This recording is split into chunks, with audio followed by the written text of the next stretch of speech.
In the spring of 2005, a chemist in Houston was given $11 million to build a cable that would make copper obsolete. He was 62 years old, he had been fighting leukemia for 6 years, and he had about 5 months left. He started anyway. 21 years later, 2 laboratories on opposite sides of the world are still trying to finish what he began. His numbers turned out to be wrong, and not slightly wrong.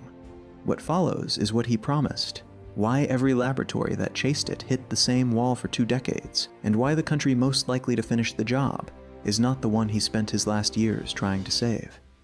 His name was Richard Smalley, and by then he had already changed what people thought carbon was. In 1985, working at Rice University in Texas with 2 colleagues, he found a form of carbon nobody knew existed, 60 atoms arranged in a hollow sphere like a tiny geodesic dome. They named it after the architect whose domes it resembled, and everybody else called it a buckyball. It won the 3 of them the Nobel Prize in Chemistry 11 years later. But the sphere was not the thing that took over his life. The thing that took over his life was what happened when the same carbon rolled itself into a tube instead. A carbon nanotube is a sheet of carbon atoms curled into a cylinder about a nanometer across. A human hair is roughly 100,000 nanometers. Inside that tube, electrons travel along the wall and scatter far less than they do bouncing through the disordered interior of a metal. Individually, these things are absurd. Around 100 times the strength of steel for the same size, at a fraction of the weight, and conducting like nothing in the periodic table. Smalley looked at that and saw a wire. He called it the armchair quantum wire, after the particular geometry of nanotube that behaves most like a metal.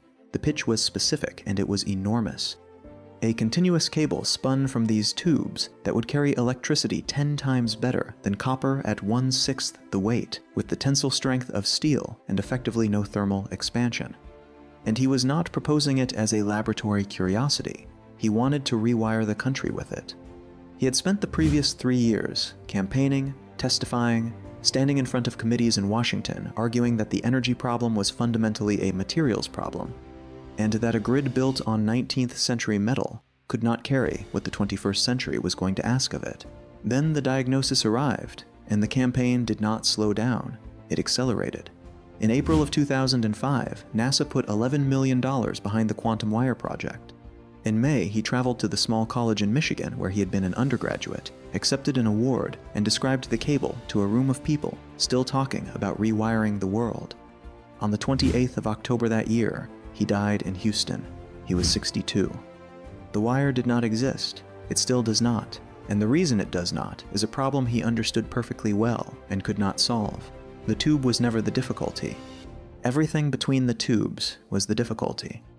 A single nanotube is microscopic. To make something a person can hold, tens of thousands of them have to be gathered and spun into a fiber.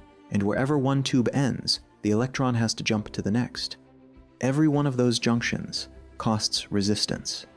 So a material that behaves spectacularly at the scale of one molecule turns thoroughly ordinary at the scale of a cable, and the gap between those 2 facts swallowed 20 years of laboratories, until a group in the northeast of China got further through it than anyone had.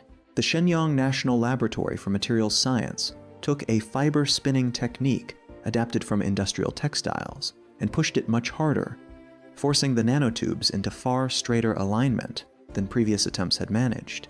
Their alignment figure came out above 0.99, where one would be perfectly parallel. Straighter tubes, fewer cracks, fewer bad junctions, less jumping. The fiber that came out set records for conductivity and toughness at the same time, which had usually been a trade-off.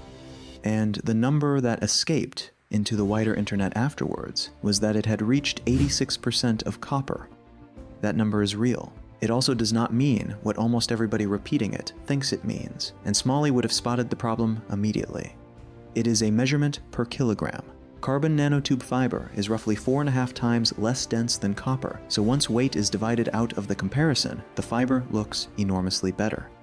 Measured the ordinary way, as conductivity through a given cross-section of wire, that same fiber sat closer to 1/5 of copper. Both figures are honest, they answer different questions. And which question matters is the entire argument, which is where the story finally turns. Because the most recent step forward came from a country nobody in this field was watching.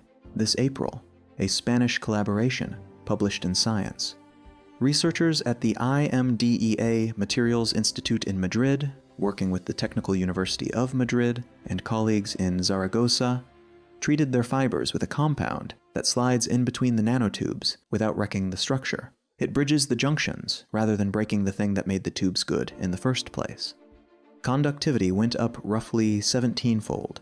The treated fiber reached about 40% of copper by the ordinary measure, stayed around 6 times lighter, and kept several times the strength. The team's claim is a careful one, that this is the first carbon nanotube fiber to clear the bar of being industrially realistic rather than academically interesting. Which is the moment to go back and mark Smalley's homework, because the result is not kind to him. He said, 10 times better than copper. The best fiber anyone has made is under half of copper. He was not off by a margin. He was off by a factor of more than 20, and he was off in the direction that matters most to an engineer. But look at the other half of his sentence, 1/6 the weight. That part he got exactly right, and it is the part that is quietly winning.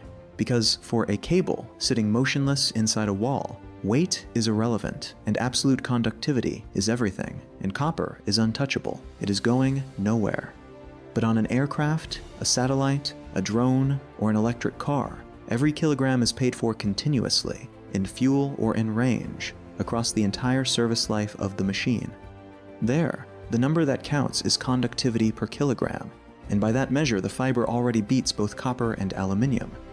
Smalley named the right destination, and the wrong reason for going there.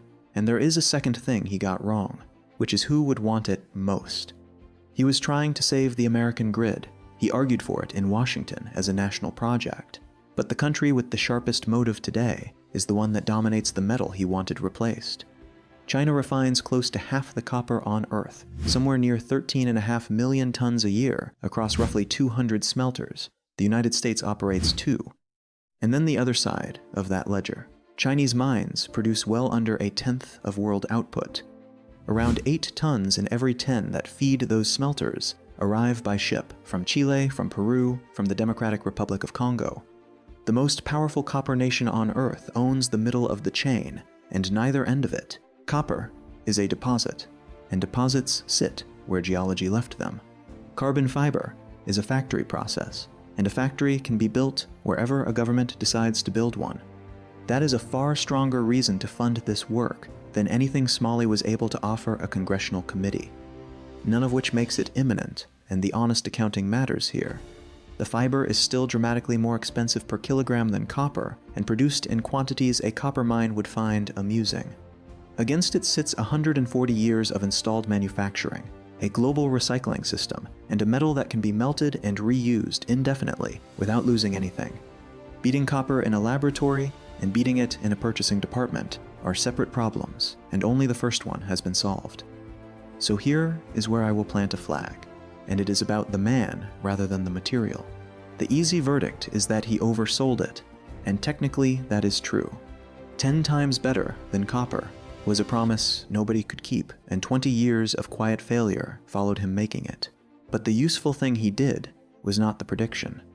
It was pointing at the right target, and being specific enough to be proved wrong, which is what allowed everyone since to measure how far off they were.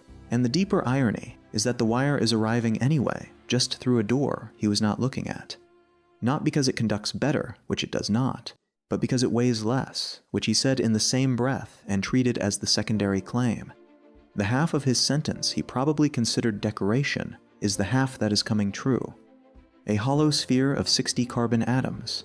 A man with 5 months left taking $11 million for a cable that did not exist. 20 years of laboratories stuck at the joins. A fiber in Shenyang spun straighter than anyone had managed. A chemical trick in Madrid that finally bridged the gaps. And 200 smelters in China, fed by ships from other people's mines. Copper is not being replaced. It is being outflanked in the places where its weight costs more than its performance is worth, which is exactly the argument a dying chemist made in a lecture hall in Michigan and did not live long enough to lose. If that was worth the time, hit the like button and subscribe for more of these.